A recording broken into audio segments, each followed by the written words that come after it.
Good morning, everyone. Today we're checking out a brand new video from the Game Theaters about Poppy Playtime's new villain fooled us all in Chapter 4, which we've only seen a trailer of and hasn't really been released yet. But what we've seen is that we had the smiling critters in Chapter 3, we now have the nightmare critters, or whatever they were called, here in Chapter 4. So, let's hop on in.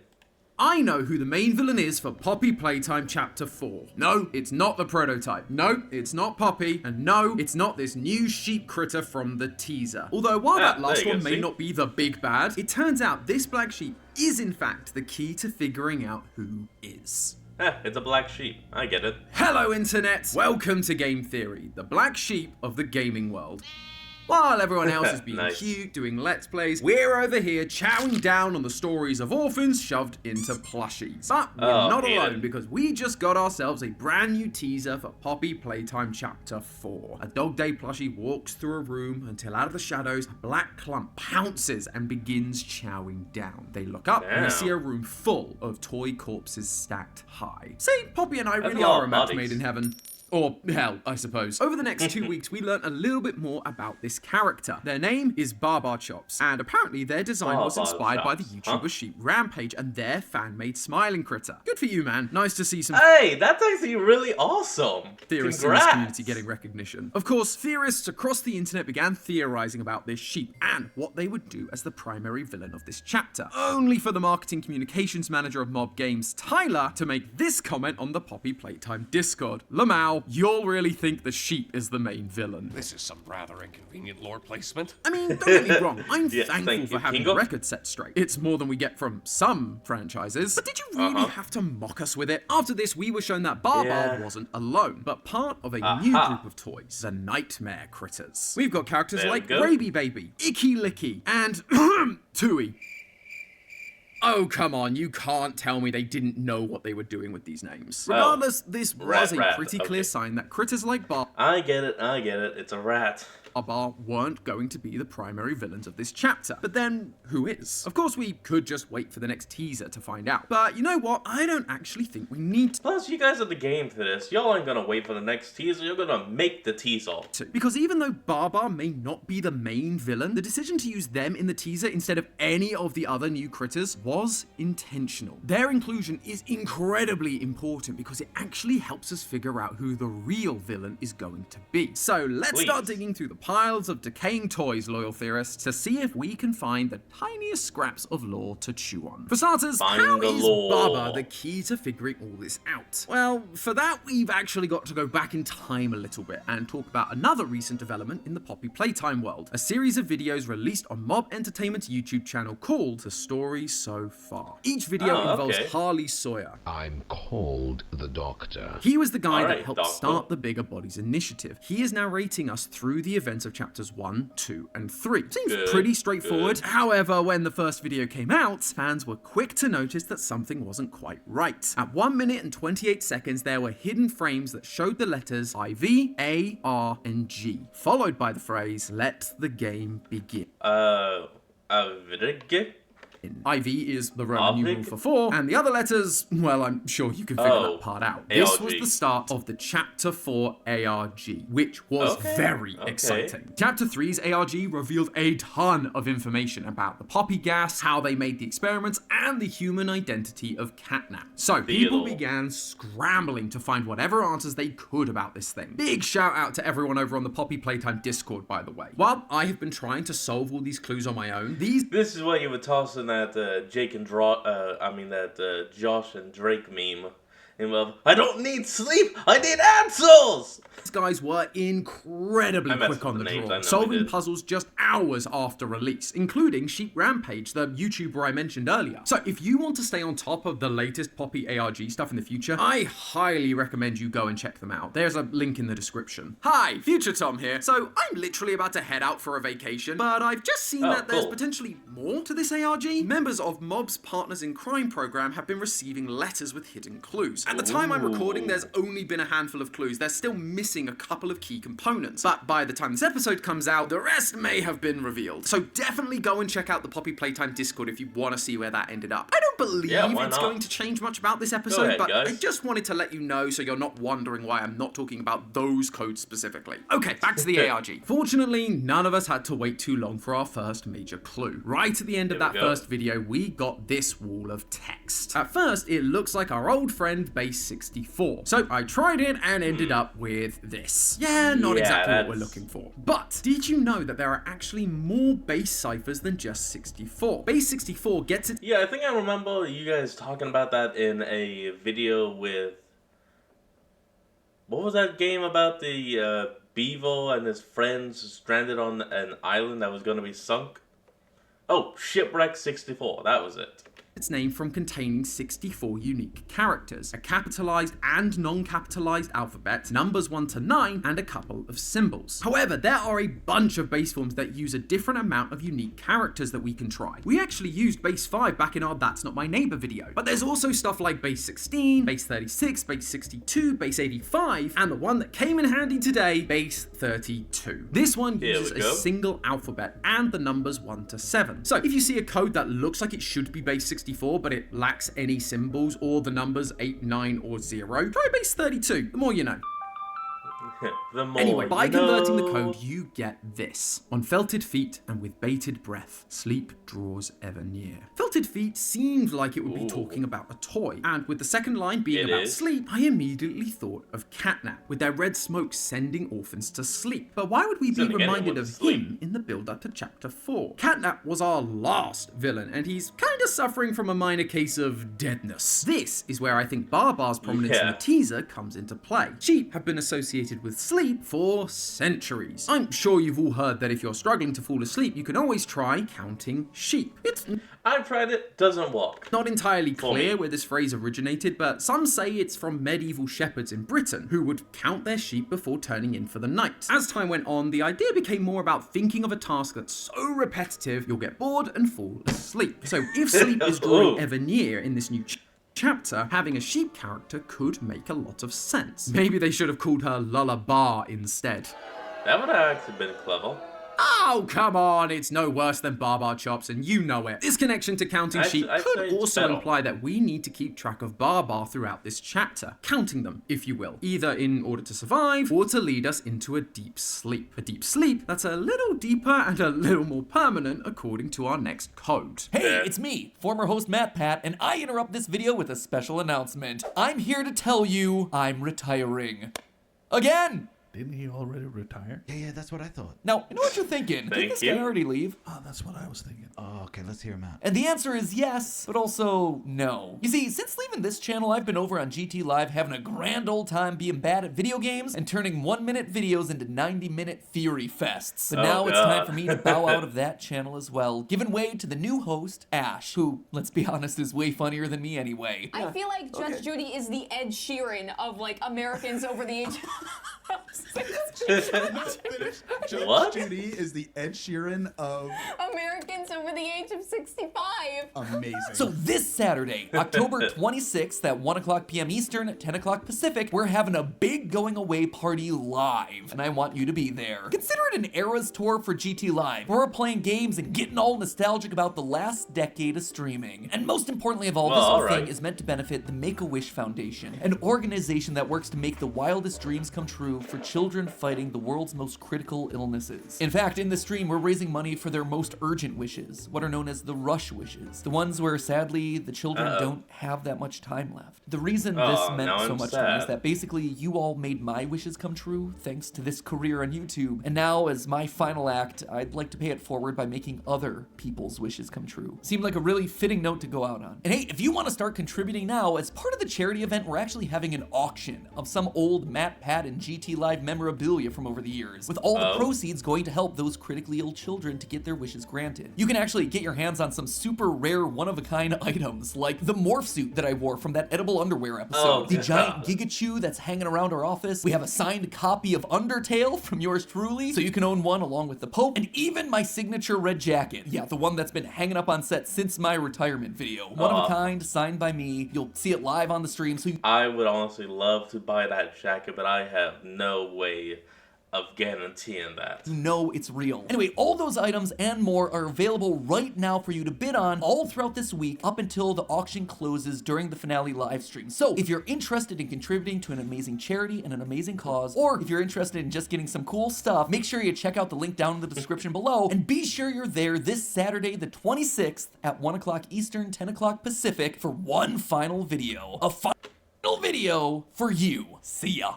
In the very first frame of Chapter 2 Story here So we Far go. video, we find this code. This is a hexadecimal code, and translating it gives us the message, 11 words, good luck. To find these 11 words, we have to go frame by frame through the video. Sometimes there's just one jumbled up word hiding out, sometimes there's two, but in total there are 8 codes giving us the full 11 words. Now we just Here need we to figure go. out what they mean. Because these codes were made up of only letters, my gut told me it was probably a Caesar cipher, and that hunch turned out to be correct. Duh. Kinda. It was a Caesar cipher, but not the same one for the entire code. A Caesar cipher works by shifting the phrase backwards or forwards a certain number of letters. However, each of these 8 codes has been shifted by different amounts. You can't just plug them all into one code breaker and call it a day. So after playing around with it for a while, you end up with this assortment of 11 words. What'd you Am find? not, paths, turning, of death, but I, over, afraid, and clear. Obviously. Okay, so hold on. Okay, so let's see. That's actually a neat trick, by the way, what I just did. If you use the comma and period keys, you can actually go frame by frame when you're on YouTube.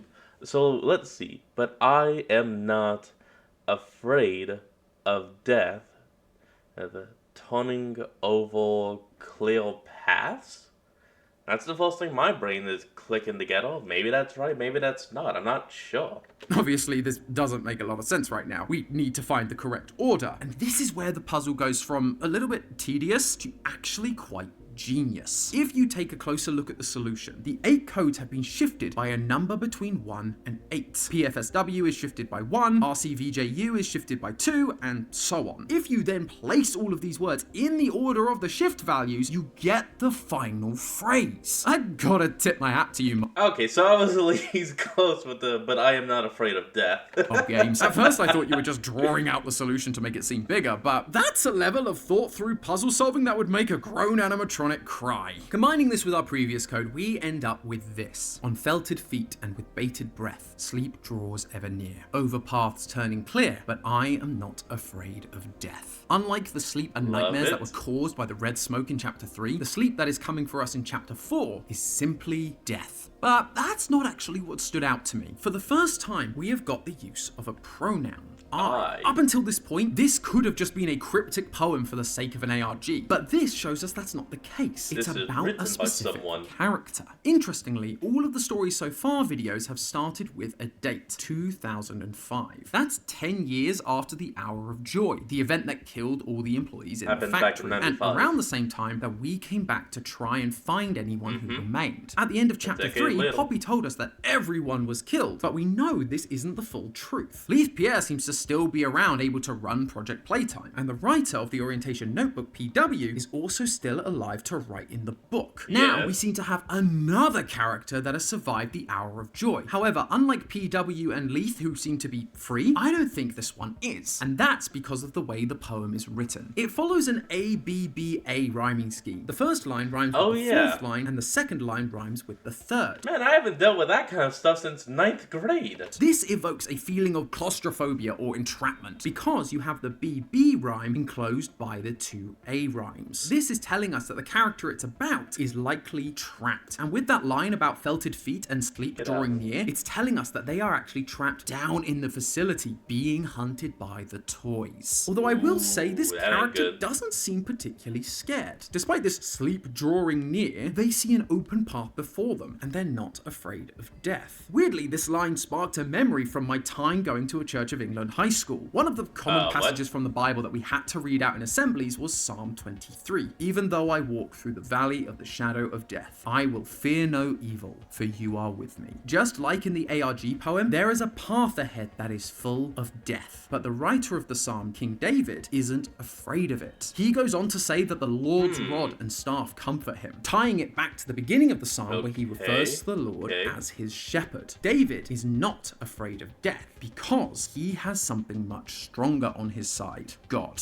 That might seem like a completely unrelated tangent, but if you think... Well, no, remember in chapter 3, it was said that Catnap was worshipping the prototype like it was some kind of god? So whoever wrote this poem in chapter 4 could well be doing the very same, worshipping the prototype like a god, like a shepherd to its flock of sheep. Now, yes, I am kind of stringing some things together, but it's making some kind of sense.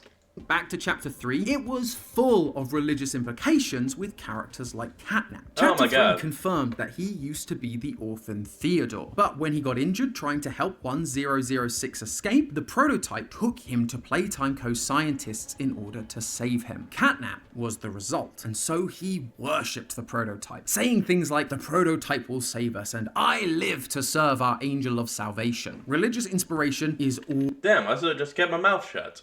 over Poppy Playtime, especially when it comes to the prototype and his role as a god or savior to these orphans. He is their god, their good shepherd, the one that has promised to save them from death. Could this mean that this poem isn't about another human employee, but the newest toy to be put front and center, Barbar? Are we dealing with another orphan turned toy turned 1006 cultist? I don't think so, because Barbar isn't just any sheep. She's specifically a black sheep. These days, if you're called a black sheep, it means that you're kind of the odd one out, the outcast. You just don't quite fit in. But originally, the phrase came from literal sheep. Black sheep were considered undesirable by shepherds because their black wool couldn't be dyed, and so it became hard to sell. So when you got a surprise black sheep in your flock of only white sheep, it was considered a bad omen. By the 18th and 19th century, the color black even started to be associated with the devil himself, the one who was opposing God. And so, with Barbar being a black sheep, she would likely be considered undesirable to the shepherd and opposed to the god we've been introduced to, 1006. She's not going to be working with him like the other toys are. Instead, this solidifies my hunch from earlier that she is going to be helping us. She is going to want to take him down. On chapter 4 scene page, it does say we'll be meeting new characters and allies after all. And you know what they say, the enemy of my enemy is my friend. But if this poem isn't about Barbar, then who is it about? Well, you've probably figured out that we still haven't talked about chapter 3's video, and in it there is one more code to find, which really is the final piece we need. At 3 minutes and 58 seconds, you'll find the very obvious wall of binary text. However, this code doesn't seem to work when plugged into a normal binary decoder. There is a second binary code a few frames later that does work, but it only gives us the phrase 25x25. This is where I've got to give another shout out to the Poppy Playtime Discord. I was scratching my head for a good while with this one, but in less than 2 hours, they had figured out that this original code was actually an image converted into binary, and the 25x25 was an aspect ratio that you needed to use to get the final image. Once again, Mob Games just killing it with these puzzles. The earliest person I could find suggesting this solution was a user called Clecchino, so massive props to figuring this out, and thank you for helping me with this one. By converting the binary back into an image and setting the aspect ratio to 25x25, we end up with a familiar sight, a QR code. Scanning the code gives you a string of letters which when reversed gives you the final phrase, for we have already met. That final line is fascinating. On its own, it's telling us that this character the poem is about is literally someone we've already met. A new God, I love account on the puzzles. Poppy Playtime Discord called Playtime Co. seemed to confirm this idea when users asked them if they were the ones sending the messages, and they responded with the same line, for we have already met. These tapes came out before the teaser, so it can't be Baba or any of the nightmare critters, and most of the other toys we know are dead, so it would need to be one of the human characters we've been introduced to. We've got a Can be lot of Elliot. characters unaccounted for, like Eddie Ritterman, Johnny Roth, and Stella Graber, although only one of them speaks about overcoming death in similar poetic language, and we hear them during the intro of Project Playtime Season 2. Mortality is the curse of the weak, the fire that incinerates the Destroy a toy. I strive to snuff that flame, calling me a monster, but I am simply a man who will escape from incineration and embrace the infinite. Ding ding ding, we have a match! It's the same character that has been guiding us through the story so far videos this entire time. Harley Sawyer. It The feels so Doctor. obvious now. The guy speaking to us in the tapes is also the one the poem is referring to. The one character who speaks in well-structured, very poetic sentences and whose only desire is to overcome his own mortality. And now, according to this poem, it seems like he did just that. When you take the final phrase and put it with the rest, it reads like this. On felted feet and with bated breath, sleep draws ever near. Over paths turning clear, but I am not afraid of death, for we have already met. For we have already met isn't just about us having met this person. It's about the person, Harley, meeting death, but still being around to talk about it. He isn't afraid of death He's because still he standing. overcame it. And there's only one way that happens in this franchise. You have to be turned into a toy. During Catnap's VHS tape in Chapter 3, we hear Leith Pierre leading the session instead of Harley, because, in his own words... Normally I'd have Dr. Sawyer do this, but he's, out, let's say. So you got me until they find his replacement. The way So he's already been turned, but into what then? Leith says Harley is out feels incredibly uncertain. He's clearly not able to perform his duties anymore, hence the need for a replacement, but it's not as definitive as saying he was fired or no longer with us. And these Stories So Far videos prove that he definitely isn't dead. Right at the end of the Chapter 3 video, the camera pulls back to reveal a bunch of security camera feeds. As we pull back, Harley's narration audio changes slightly. It's no longer on the VHS tape, it's being spoken from within the security room. This is not a pre-recorded message. He's been down here physically watching us throughout our journey, which makes Leith's use of the word out feel even more odd. It's almost as if Leith doesn't really know what to call Harley anymore, because Harley isn't who he once was. Harley has done what he set out to do in his incineration monologue. He overcame death and became a living toy. This is what the Bigger Bodies initiative was always for. which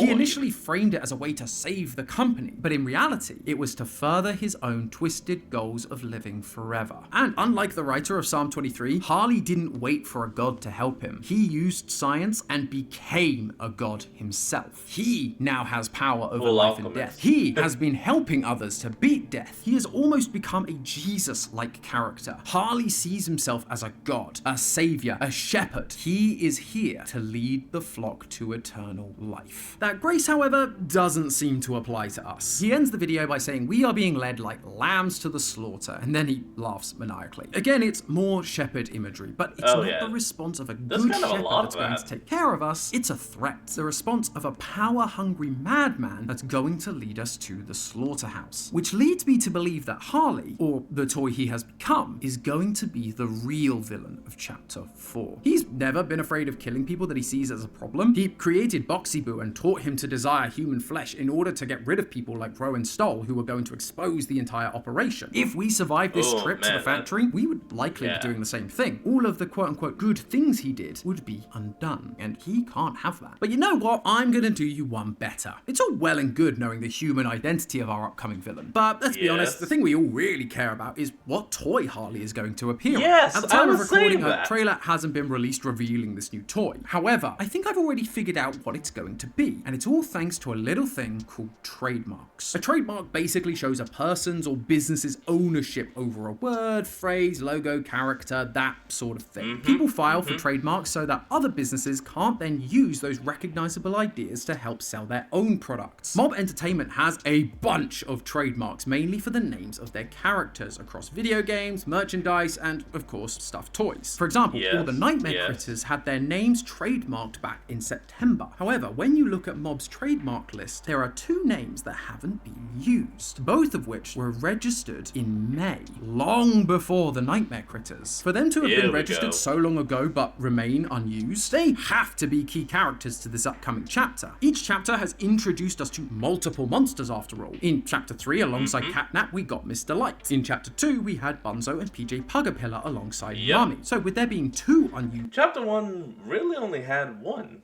Huggy Wuggy. Names, it's more than likely that's what we're seeing here. One of these guys is going to be the scary but secondary villain, while the other one takes the role of our big bad and Harley's new toy body. The question is, which one? Well, the names are as follows: Yarnaby and Doughy the Dough Man. No, I'm not joking, that is the real trademark. Yarnaby is most likely going to be made of yarn. Would be a bit weird to call him that if he wasn't, right? But yarn could be an interesting choice for Harley's new body, mainly for thematic reasons. He has been pulling the strings of Playtime Co. since his introduction, starting the whole Bigger Bodies initiative under false pretenses. That being said, Doughy the Dough Man, as silly as that name seems, also makes a surprising amount of sense when it comes to the theme. At first, I thought this was going to be a Pillsbury type character. Nothing's more frightening than a Pillsbury swole boy. But food feels like a strange choice for a toy. Unless, of course, you're talking about the non-edible kind of dough, Play-Doh. Play-Doh is so versatile, you can make anything with it. You can mold and shape things as you see fit. You can combine different pieces together or tear them apart. Whatever perfect vision you have, Play-Doh can help bring it to life. It fits so perfectly with Harley. He was playing God, molding and shaping the world to his vision, combining humans and toys together to create his perfect reality. Play-Doh would also give mob games a chance to try a different kind of material to show off their animation skills. Something that's detachable, malleable. Harley could literally take whatever form he wanted at any given time, making him an even more frightening, all-powerful god. So personally, my money's on Doughy, but who do you think it is? I'm actually kind of interested to have you guys vote on this. So on screen right now, you'll find two videos. If you're voting for Team Yarnaby, click the video on the left. If you're on Team Doughy, click the video on the right. Regardless, whichever one it turns out to be, I feel pretty confident that Harley is going to be the one driving it. I guess we'll just have to wait for chapter 4 to see if I'm right. But in the meantime, remember, that's just a theory. A game theory! Thanks for watching. Alright everyone, well that's going to be the end of today's video, and I hope you all enjoyed this. Remember to like, comment, and subscribe for more. Link to the original will be in the description below, and I'll see y'all next time when we flick back on. Till then, this is Fox, signing out. Peace.